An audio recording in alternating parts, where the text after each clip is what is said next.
आज ये देश विनाश की तरफ क्यों जा रहा, जबकि विकास की बातें की जा रही, विकास का संदेश दिया जा रहा, विकास के कदम उठाए जा रहे, लेकिन विनाश की तरफ ये देश क्यों जा रहा?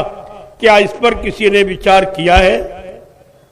न किसी नेता ने, न किसी महात्मा ने। ये दोनों, एक राजनीति को चलाने वाले, एक धर्म नीति को चलाने वाले, जब दोनों इस राज रहस्य को नहीं समझ पाए तो फिर समझेगा कौन? इसीलिए सारा देश विनाश की तरफ जा रहा। आप देख भी रहे हो, कोई तुमको बचाने वाला नहीं है। कोई परेशानी, बीमारी, लड़ाई झगड़ा, दैवी प्रकोप, दुर्घटना, अकाल मौत से आपको बचाने वाला कोई नहीं। ये शक्ति किसी के पास नहीं कि आपको इस दुर्व्यवस्था से, आपके विनाश से तुम्हें बचा ले। ये केवल संत महापुरुष, उनके पास ये शक्ति, ताकत है। उनका सीधा संबंध प्रकृति से है और प्रकृति करता धरता है। प्रकृति की सारी व्यवस्था है, उस व्यवस्था से केवल संत महापुरुष जुड़े हैं, बाकी सब अलग है। चाहे ऋषि मुनि हो, चाहे योगी योगेश्वर हो, चाहे ब्रह्मचारी हो, चाहे अवतारी शक्तियां हो, चाहे ज्ञानी विज्ञानी, ये सब उस व्यवस्था से बिल्कुल अलग खड़े।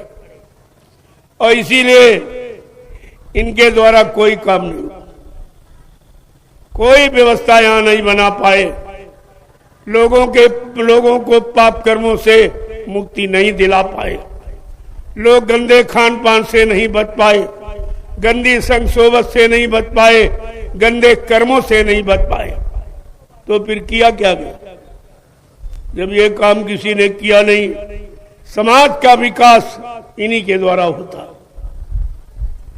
हमारे धार्मिक देश का नियम है कि जैसा करो आहार वैसे बने विचार, जैसा खाओ अन्न वैसा बने तन मन, जैसा पीवो पानी वैसी हो बेबानी। ये धार्मिक मुल्क देश की ये व्यवस्था है, सिद्धांत है। जब तक इसको आप नहीं अपनाओगे, इस भारत देश में कोई खुशहाल नहीं रह सकता, कोई सुख शांति को प्राप्त नहीं कर सकता। और आपको घूम करके या मार खा करके या पछता करके या अपनी जन हानि, धन हानि और मतलब यानी करके आपको आना ही पड़ेगा। कोई नहीं बच पाया। पिछले इतिहास उठा के देख लीजिए, सब सतयुग की व्यवस्था राजा के द्वारा बिगड़ी, राजा हिरण्यकश्यप के द्वारा।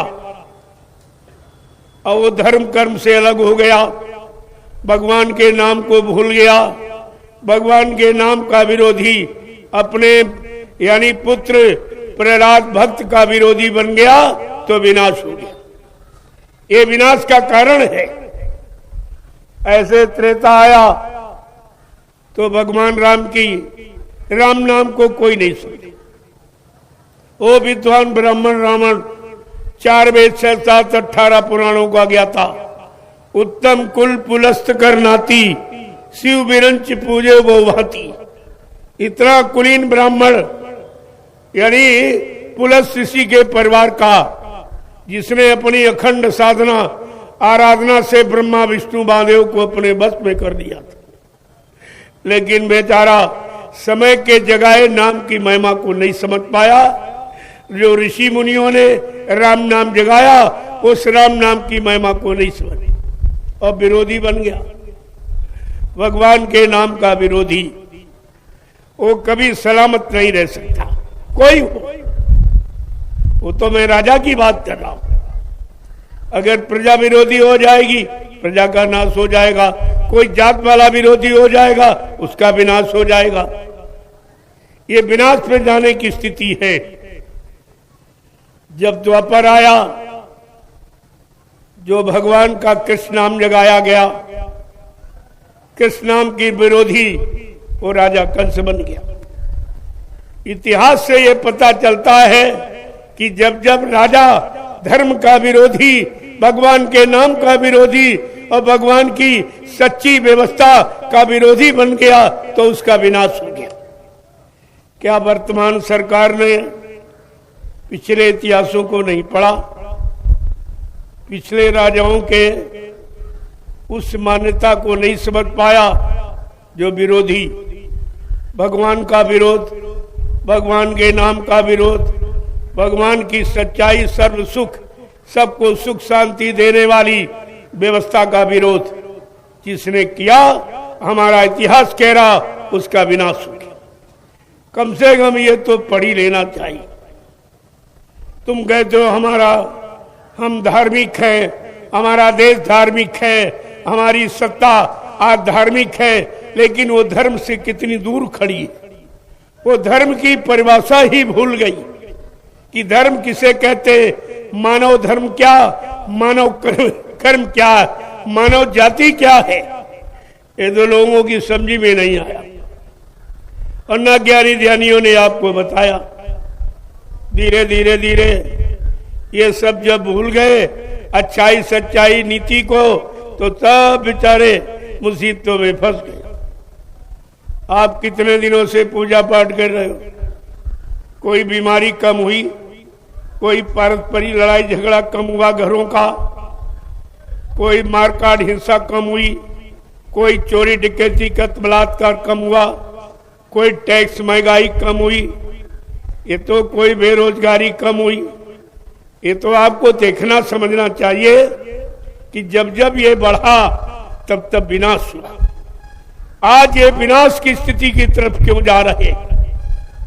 आज ये विनाश को देख क्यों नहीं पा रहे, समझ क्यों नहीं पा रहे, चेत क्यों नहीं पा रहे, जाग क्यों नहीं पा रहे? आप सबको इस पर विचार करना चाहिए। हम सब देश धार्मिक भारत देश के नागरिक के हैसियत हमारा सबका परम कर्तव्य है कि अपने भारत देश की गौरव गरिमा को हम भूलने न पावे, भुलाने न पावे। तब तो आप भारत देश के नागरिक जिस देश में रहते हो उसी देश की गौरव गरिमा को भूल गए, उसी देश की व्यवस्था को भूल गए जो सबको सुख शांति देने वाली, सबको न्याय सुरक्षा रोटी रोटी प्रदान करने वाली ऐसी सुखप्रद व्यवस्था थी। कहां चली गई? लेकिन न राजा जागरा न प्रजा, और लिखा है जथा राजा तथा प्रजा, धर्मी राजा धर्मी प्रजा। जैसा राजा होगा वैसी उसकी प्रजा होगी।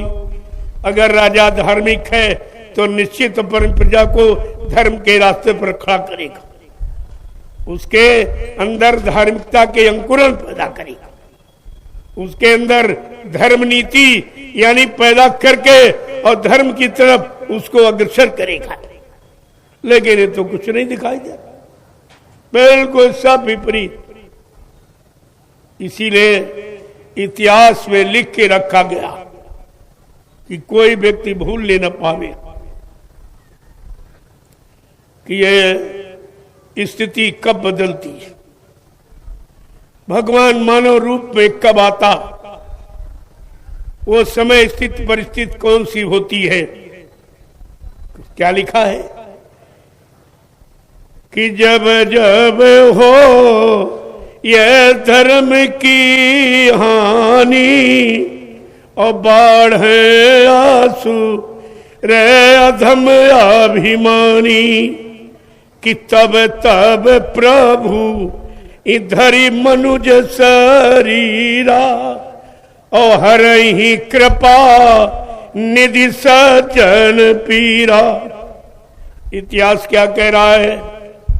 जब जब धर्म की हानि हो जाएगी, मानवता इंसानियत खतरे में पड़ जाएगी, मानव के हृदय से प्रेम प्यार मोहब्बत सेवा दया सदाचार परमात्मा की यादगार चली जाएगी, मानव के मन मस्तिष्क में माँ बहन बेटी बहू की परख पहचान समाप्त हो जाएगी, तब परमात्मा की तरफ से कोई न कोई शक्ति मनुष्य रूप में आएगी दिशा निर्देश के लिए, सतपथ के रास्ते पर खड़ा करने के लिए, सच्चित आनंद दिलाने के लिए, जीवात्माओं को सतलोक सचखंड पहुंचाने के लिए।